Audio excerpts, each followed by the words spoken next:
শুভ সন্ধ্যা। Joyee health and yoga centre থেকে চলে এলাম আজকে গুরুত্বপূর্ণ বেশ কিছু তথ্য নিয়ে এবং কিছু ইয়োগা আসন নিয়ে।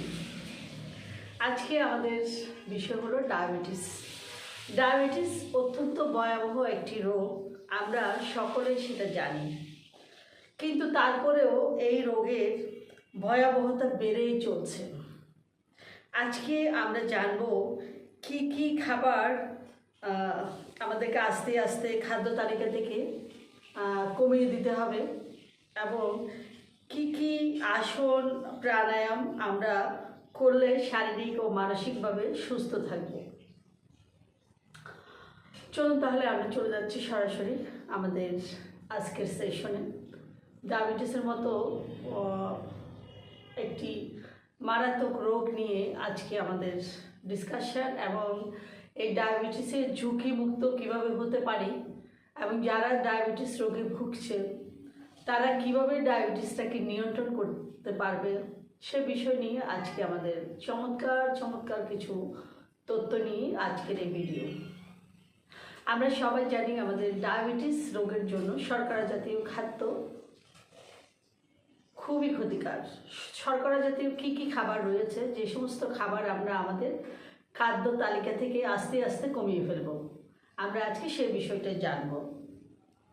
শর্করা জাতীয় খাবার ডায়াবেটিস রোগের যেমন শত্রু। এক্সাম্পল দিয়ে যদি বলি, শর্করা জাতীয় খাদ্য ডায়াবেটিস রোগের শত্রু।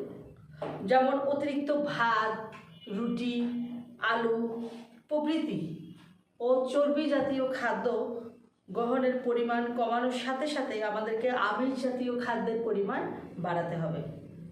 তাছাড়া চিনি, মিষ্টি জাতীয় ফল, সে সমস্ত খাবারকে আমাদের খাদ্য তালিকা থেকে কমিয়ে দিতে হবে। সাথে সাথে টক জাতীয় ফল আমাদের বেশি খেতে হবে। প্রচুর পরিমাণের জল পান করতে হবে।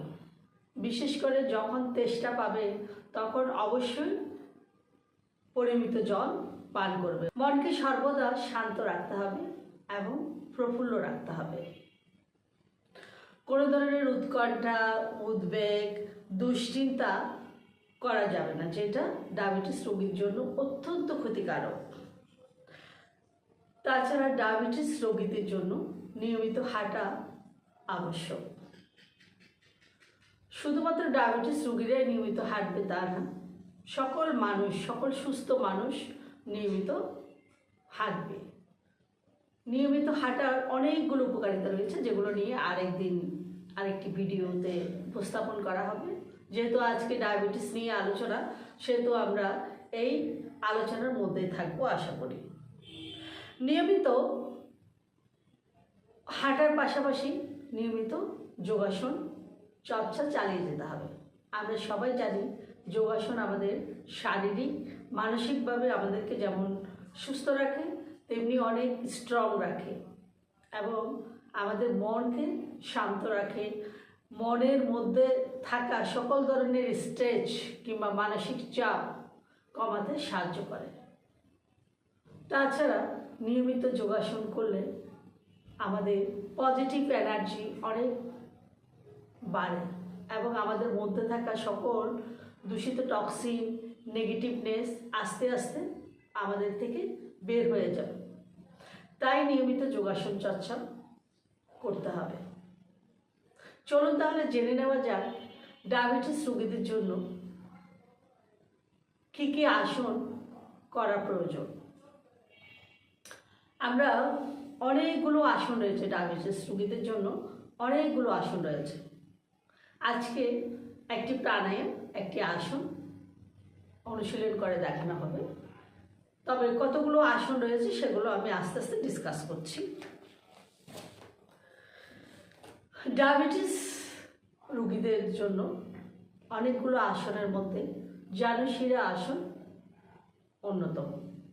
তাছাড়া পশ্চিমোত্তান আসন, পদহস্ত আসন, ত্রিকোণা আসন, পরিবর্তিত ত্রিকোণা আসন, অর্ধকুর্মা আসন, পবন মুক্তাসন, ভুজঙ্গাসন, পার্শ্বচন্দ্র আসন এবং খালি হাতে ব্যায়াম। যদি নিয়মিত আমরা এই যতগুলো আসনের নাম বলেছি সবগুলো আসন একদিনে করা সম্ভব না। আমরা যদি একটু সিকোয়েন্স করে একদিন পশ্চিমোত্তান আসন, একদিন প্রবণমুক্ত আসন, একদিন ত্রিকোণা আসন, অর্ধকুর্মা আসন, এভাবে যদি আমরা আসনগুলোকে ভাগ করে নিই প্রতি সপ্তাহের জন্য, তাহলে আমাদের জন্য খুবই সহজ এবং কষ্টবিহীন হবে।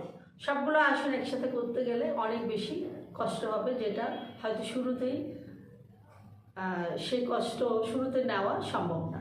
সেজন্য প্রাণায়ামের পাশাপাশি একটা দুটো আসন আমরা প্রতিদিন করতে পারি। তো আজকে আমি যে আসন করে দেখাবো সেই আসনটির নাম হলো জানুশিরা আসন। নাম্বার 2 হলো আমি একটি প্রাণায়াম করে দেখাবো।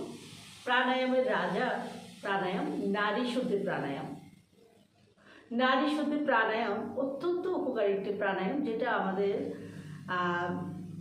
শরীরের মধ্যে যে ব্যালেন্স রাখে, সব কিছুতে ব্যালেন্স রাখে, ব্যালেন্সিং প্রাণায়াম।